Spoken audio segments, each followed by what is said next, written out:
Firstly Gita जी, स्वागत है आपका IWM बस में। कितना लकी फील कर रहे हो केबीसी के विनर बनकर? अब तो आप करोड़पति हो गई हो, क्या बोलना चाहोगे? सच बात बताऊं कि ऐसे किस्मत वाले कम होते हैं कि जो सोचते हैं, सालों से जो सपना देख रहे होते हैं, उनका वो सपना जैसे उन्होंने देखा होता है वैसे ही साकार हो जाए। उन जी। किस्मत वालों में से मैं हूँ और मैं बहुत खुश हूँ। केबीसी में आने का एक सबका सपना होता है, तो आप कितने सालों से ये ट्राई कर रहे हो केबीसी में आने के लिए, और कैसे इस बार आपका सिलेक्शन हुआ? देखिए, 16-17 साल से मैं प्रयास कर रही थी और ज्ञान का शो है। आपके पास ज्ञान है, लगन है, मेहनत करने का जज़्बा है, तो आप इस शो में आ सकते हैं। और मेरे अंदर सहनशीलता भी थी कि इतने साल से अपने आप को बराबर थोड़ी-सी हताशा होती थी, बस उस हताशा को अपने ऊपर हावी नहीं होने देती थी और चलती आ रही थी इस सफर में और आखिर मंजिल मिल गई मुझे। तो गीता जी, हमने ये भी देखा कि आपने अपने पर्सनल लाइफ में भी कई सारे मुश्किलों का सामना किया है। शादी जल्दी हो गई थी, आपने अपने हस्बैंड के हेल्प से अपनी पढ़ाई पूरी की। तो ये सब जर्नी में आपने जो सीखा वो कितना काम आया केबीसी के मंच पे भी? कितने सारे नॉलेज आपको ग्रास्प करने पड़े, या आपने रिवाइंड किया अपनी पूरी जर्नी को इस दौरान? देखिए क्या है कि जब आसानी से सब कुछ मिल जाता है ना, तब हाँ। तब इंसान में कुछ चाहत जानने की नहीं होती है। और जब धीरे-धीरे, धीरे-धीरे स्ट्रगल करके कुछ मिलता है ना, तो इंसान के अंदर एक वास्तविक ज्ञान आ जाता है, वास्तविकता। वो हर पल को वास्तविकता में जी रहा होता है और हर पल से हमें कुछ सीखने मिलता है। ठीक है, मैं परिवार में मुझे नहीं लग रहा था कि कभी मैं एलएलबी कर पाऊँगी। इतने बड़े परिवार में रहना, परिवार की पहली बहू बन के आना, उस समय पर्दा प्रथा भी थी थोड़ा-सा। तो 15-16 साल बाद जब पढ़ाई छोड़ने के और मुझे मेरे पति ने कहा, "अब बच्चे बड़े हो गए, अब तुम कर सकती हो अगर तुम्हारी इच्छा है।" तो जब किया तो थोड़ा-सा कठिन लग रहा था मुझे। पर एक बार जब उस पढ़ाई में घुस गई और पढ़ने का जब शौक जो था मुझे उसे वापस जगाया ना, वो ही आज मेरे काम आया कि मैं आज करोड़पति में पहुँच पाई और यहाँ तक पहुँच पाई। क्यों? अगर मैंने पढ़ाई शुरू उस समय नहीं की होती, तो पढ़ने का की एक सोच खत्म हो चुकी थी और मैं या ना पढ़ाई से एकदम से अलग हट गई थी। तो जी। उस पढ़ाई की राह पे मैंने एलएलबी करके जब जो चल पड़ी, उसी राह पे आगे यहाँ तक आ गई। जब आप अमिताभ जी से मिली सेट पे, तो आपका फर्स्ट रिएक्शन क्या था? कितनी मन में खुशी हो रही थी या एक्साइटमेंट था जब आपने केबीसी के सेट पे पहला कदम रखा? सच बताऊँ, जो कौन बनेगा करोड़पति में 10 लोगों में सिलेक्ट होके जाता है, उसकी सबसे बड़ी तो एक ही इच्छा होती है कि हाँ, आज अमित जी से रूबरू होने का हमें मौका मिलेगा। जब हम जी। 10 लोग वहाँ दूर भी बैठे होते हैं, तब भी अमित जी हमारे सामने होते हैं, तो ये लगता है कि हाँ, हम कितने अच्छा दिन है हमारे लिए कि हम आज इतनी बड़ी हस्ती के सामने बैठे हैं। तो मेरे लिए बहुत अच्छा अनुभव था और बहुत खुशी का पल था। जी। कोई फैन मोमेंट हुआ आपके साथ, या अपना कुछ खास यादें आपने शेयर की अमित जी के साथ?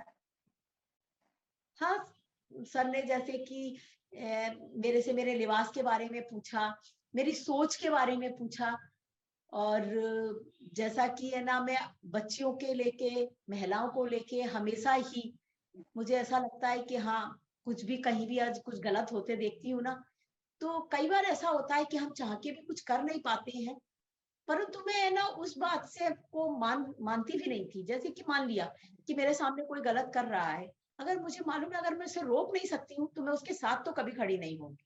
उसका सहयोग या कभी नहीं करूँगी और उससे ये कहूँगी, ठीक है मैं आपको रोक नहीं सकती हूँ, तो मैं आपके विरोध में तो खड़ी हूँ।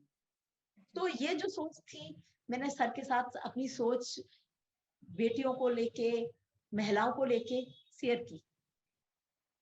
यस। तो कौन सा एक पल था जहाँ आपको ऐसा लगा कि अगर यह सवाल सही नहीं हुआ तो आप हार सकती हो या नीचे आ सकती हो, कैश ड्रॉप हो सकता है? कौन सा एक घड़ी था? सच बताऊँ, इस पूरे सफ़र में सिर्फ़ एक प्रश्न पे जिसमें ना मैंने ऑडियंस पोल लिया है, मैं थोड़ा-सा कन्फ्यूज़ थी, 2 या 2 प्रश्न को लेके। पर ये जी। तो था कि कहीं तो पहुंच ही जाऊंगी, अभी मेरे पास लाइफलाइन है।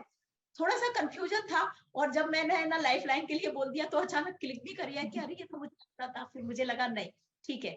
पर मैं घबराई कहीं नहीं, और थोड़ा सा कंफ्यूजन ही हुआ दोनों प्रश्नों पे जी। मुझे। बट ऐसा कभी भी नहीं लगा कि हाँ ये मैंने गलत आंसर दे दिया और अब मैं हार जाऊंगी।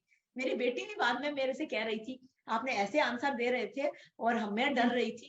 मैंने कहा बेटा जब मुझे जी। मालूम था कि मैं गलत नहीं दे रही हूँ तो मैं नहीं डर रही थी, जी। तो मुझे ऐसा डर नहीं लगा। जी, आपके पास वो कॉन्फिडेंस था हर एक सवालों को जवाब को लेकर। सो हाँ, तो मैं ये पूछना चाहूँगी कि अगर आपको क्या आपको लगता है कि जो आखिरी सवाल था वो भी आप अच्छी तरह दे पाती? जो एक लास्ट आंसर था? जिस सवाल को मैं अटेम्प्ट नहीं कर पाई या जिसका उत्तर मैं नहीं दे पाई, हुँ, उसको पूरी तरह मैं को समझ नहीं पा रही थी, सच बात बताऊं। जी, और जिस चीज को मैं बहुत अच्छे से समझ ही नहीं पा रही हूँ, तो फिर मुझे लगता है कि मुझे ये ना उसका उत्तर देना ही नहीं चाहिए। जी, जी। तो अब धनराशि का क्या करोगे आप? एनी प्लानिंग कुछ सोच के रखा है? देखिए सच बात बताऊं कि लोग कहते हैं ना कि फाइनेंस का डिपार्टमेंट महिलाओं के पास होता है, हमारे घर में ऐसा कभी नहीं था। क्योंकि मुझे जो जरूरत होती थी वो सब मिल जाता था, मुझे जो जी, चाहिए। तो मैंने कभी ये सब मैनेज नहीं किया। मैनेज तो मेरे पति और ये सब लोग मिलके ही किया करते थे।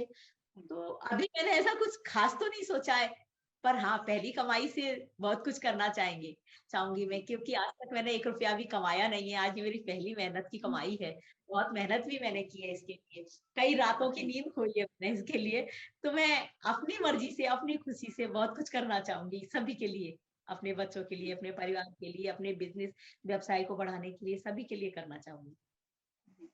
फैमिली और फ्रेंड्स का क्या रिएक्शन है, जो रिश्तेदारों का है, उनका रिएक्शन क्या है जब उन्हें पता चला कि आप केबीसी की विनर बन चुकी हो? मैं अपने आप को इतना भाग्यशाली मान रही हूँ, मेरे पास बहुत अच्छे दोस्त हैं, जी, बहुत अच्छा परिवार है। मतलब मैं शब्दों में बयान नहीं कर सकती हूँ कि जितनी खुशी मुझे है, मुझसे कहीं ज़्यादा उन सबको है।